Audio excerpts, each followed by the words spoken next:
Okay, our next speaker will be Tal Rabin, talking about privacy-preserving search of patients and genomic data. So this is joint work with Gilad Asharov, who's at Cornell Tech, Shia Levy, who's at IBM with me, and Linden, who's from Bar-Ilan University. Okay. So we want to discuss the issue of privacy-preserving.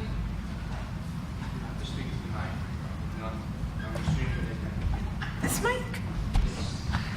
So they're either going to hear me or see me. There isn't an option for both of them, I gather.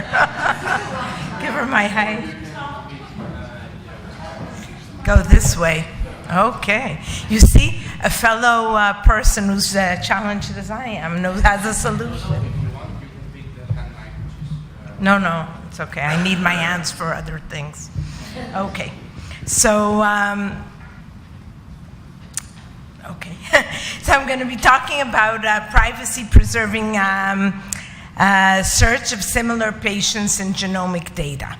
And why are we interested in these things at this point in time, of course, is because sequencing of the human genome is becoming much more accessible.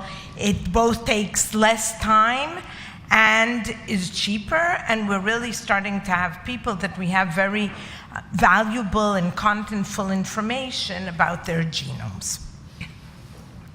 So we have a situation that any two genomes are fairly similar, almost 99% similar. But in regions where a person might have a disease, then in those regions there might be a lot of variation, which we can learn a lot of information from. And the variations could be in various sorts. There could be insertions of letters, there could be substitutions, and so on. And this area of genomic medicine is really built on understanding the differences between genomes and their correlation, their closeness or difference. Okay, so here's a motivating scenario for what we want to do. There's a patient who has some form of cancer, and they do not want to go through treatments that are not very effective. So they want to know other patients who've had a similar disease, what kind of treatments they had gone through, and whether they were successful or not. But how do you identify which patients are the ones that have a similar disease to yours? You want to look at the genomic representation of the region with the disease in order to determine who are the people that are closest to you. And if you have in that database also the information on what kind of treatment a patient had that's close to the genomic representation, and you know whether the treatment was successful or not, then you have a path for deciding how to treat the current patient and offer better solutions. Okay, so what would be the task? We would have a client who has their genome, and there's the database, which includes the history of patients, let's say cancer patients, where you're looking in the same region that has many variations. And each one of these genomes in the database has maybe the name of the disease that the patient had, and also the treatments that were relevant for that patient, what was successful and what wasn't. And what do we want to do?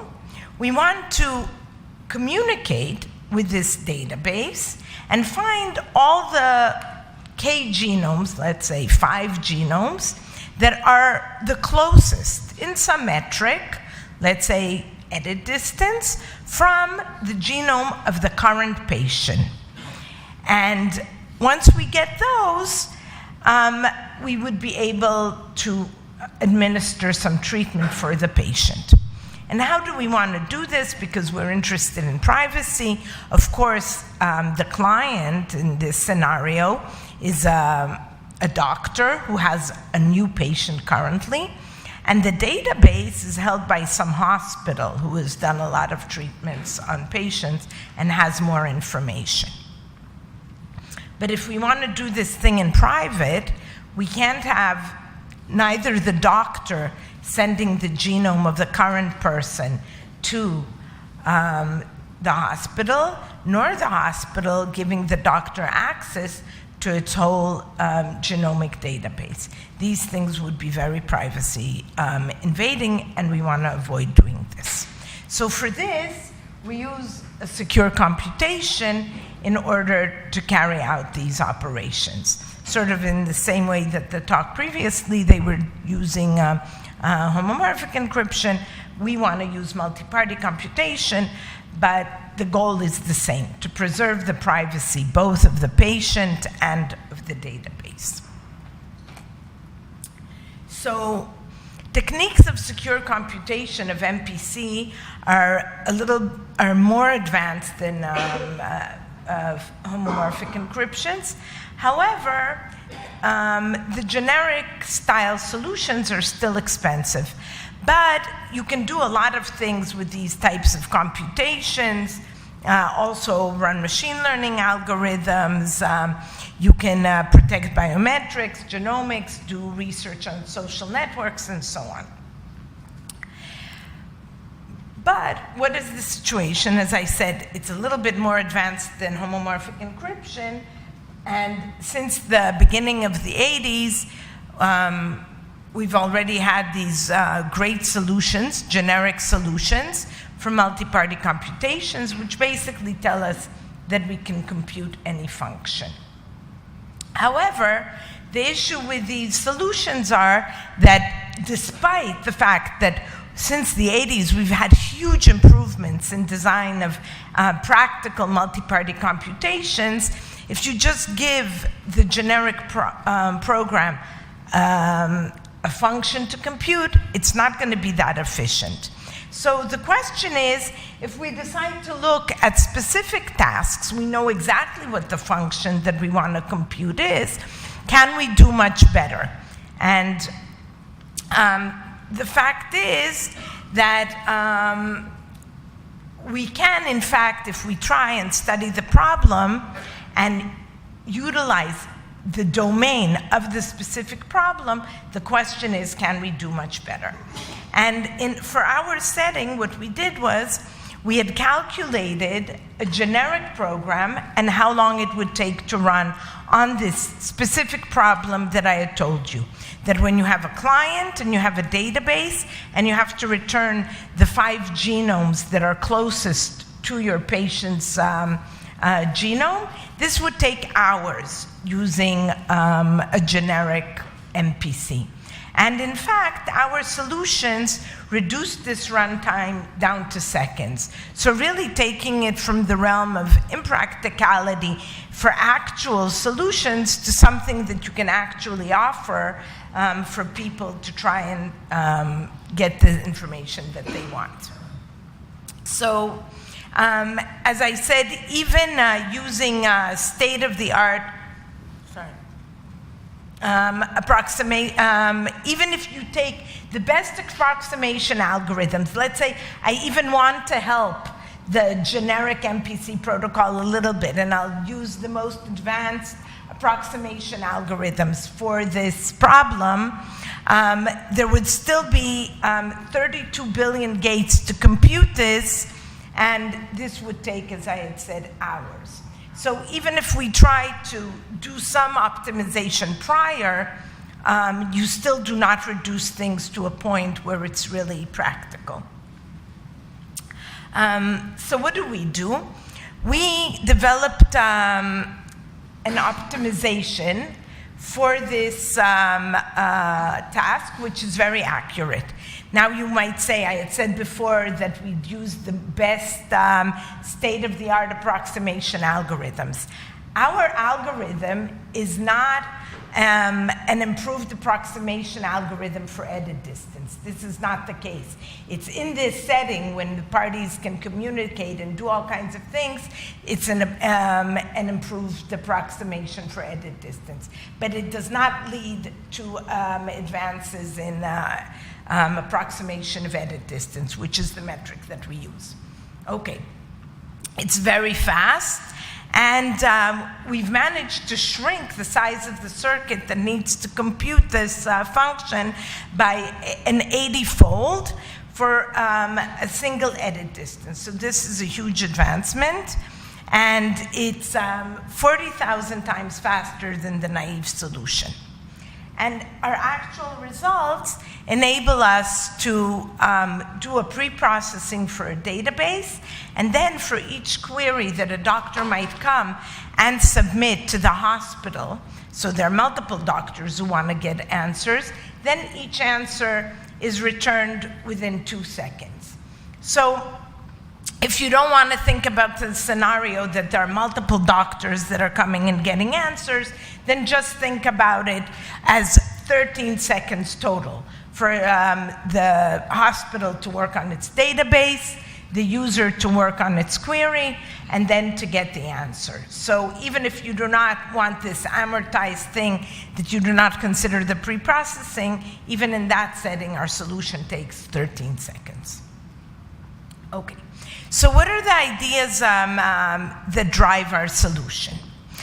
The most important, the most expensive portion of our computation is the edit distance computation, that you need to take the query and one element of the database and compute their edit distance in order to start sorting all the genomes in the database according to their distance from this specific genome that we have as our query.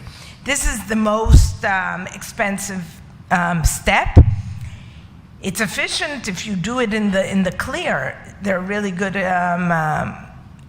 edit distance algorithms. But if you have to do it in this MPC setting to preserve privacy, it's very expensive. So what did we want? We decided that instead of doing this computation, as I said before, that the user takes their query and compares it to each element in the database, what we would do is we take a public reference genome, and the client will compare the query to the public reference genome, and the hospital would compare each genome in its database to this public reference genome. Okay, this can be done extremely quickly. As I said, edit distance algorithms are fast, and each one can do it locally on their machine. And but now we're sort of stuck, right? We have the edit distance between the query to the public reference genome, and we have the database with respect to the public reference genome. And the question is, how do we consolidate these separate computations to derive the result? And this, of course, is some of the technical details, which I will not get into, of how we move from this fast computation. And of course, this portion that's in blue is going to now take part with the MPC, but it's going to be a much easier computation whose circuit is much smaller. And you may ask, okay, so how do we get this public reference genome? Is that a privacy-invading genome, and so on? So I think, yes, definitely, the public reference genome is extremely, reveals a lot of information about the people from whom it was generated. Surprisingly enough, I think it's something like 11 or 17 people who live in Albany, in New York, who contributed their genomes in order to create this public reference genome. However, at this point, this genome is public, so we can't say that using it invades anyone's privacy. It's just out there for everybody to be used. And there are other public reference genomes, but we had used this specific one from these 11 people from New York. And that was one idea that we had used. The other thing that we thought of, that when we come to examine the setting of multi-party computations, we should look at every aspect of the specific problem that we're trying to solve to utilize whatever the domain is providing us that could work to our advantage. So in fact, genomic data is extremely repetitive. And many segments, if you look at a cross area like this here, the number of different options of strings that would appear in this area is not very high. I listed here maybe 4 colors, but even on a huge database, if you look at a specific segment, there'll be 20 different options, but not as many as you would think, according to if it was just random strings. So we wanted to utilize this again to reduce the computation time. And it's not just true for the database that it has few options, but also the query, most likely in that same region, will have one of the patterns that is from the set of the database. So what we did is, given that this was the case, we could pre-compute the edit distance between these values, because we know that maybe there's E1 and E2.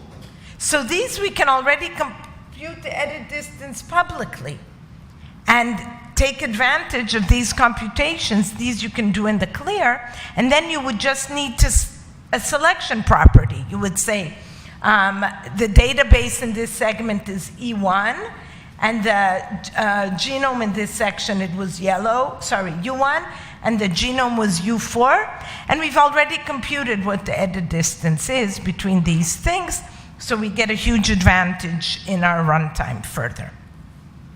Okay, so this is just telling us how many values were possible for a region, and this is just some information that we gathered experimentally.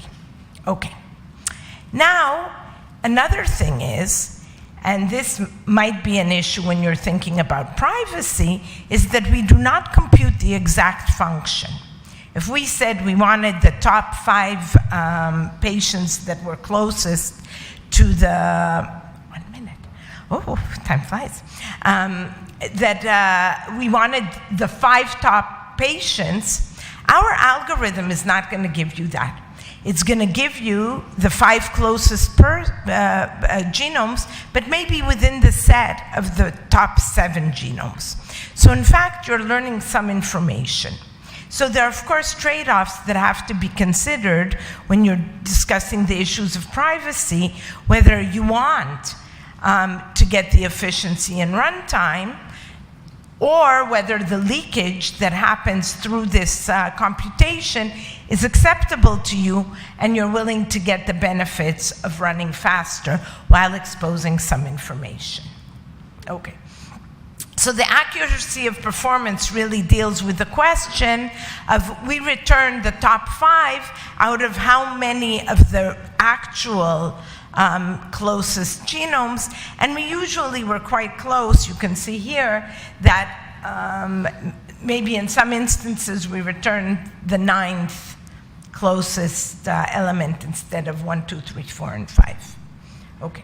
And as I said, there is some leakage, and it has to be assessed whether there's benefits to this leakage to get performance, or maybe things are so private that you should not. Okay.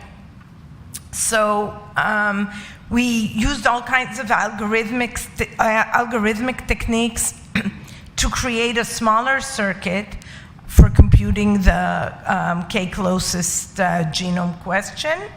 And one interesting thing, there are some principles beyond, for example, this thing that we added the public reference genome and sort of moved computation locally to each client's computer. Can we use this as a general technique for improving multi-party computations for different problems? We haven't found ways to do it yet, but hopefully this will happen as well. And thank you very much.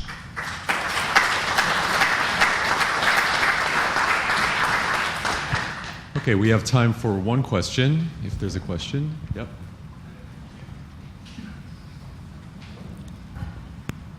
Thank you. That was a great talk. I just have a question. This might be, my intuition might be wrong about this, but what would happen so you have this problem where you have approximation, you have 7 genomes, out of which 5 might be the closest. What if you do the referencing technique with one more different reference? If you have high dimensional data, like it seems that you might end up with the actual set of 5 close points. Like, I think that we would improve our result, but Exactly. we would still might leak. I see. Because also, then you have to compute the intersection between the 2 sets that you get Yes. here and there. And it could be that both of them also gave the 6th element. It would I see. reduce it somewhat, but I think that our because the solution- second set is already much smaller than the original data set, you just have 7 elements. No, I'd have to run everything against the other genome as well. It would return its own set I see. of 5, and then I do the intersection. Or maybe I want to return 5, I do 7, 7. It would improve, but I'd still need to address the issue of the leakage, leakage, because I it's see. not going to give me the perfect answer. So the question is it worthwhile? leakage Yeah. okay or not? And our solutions were so close that The benefit maybe you wasn't get worth a it. small improvement from this, but not a large one. Thank you. Speaker again.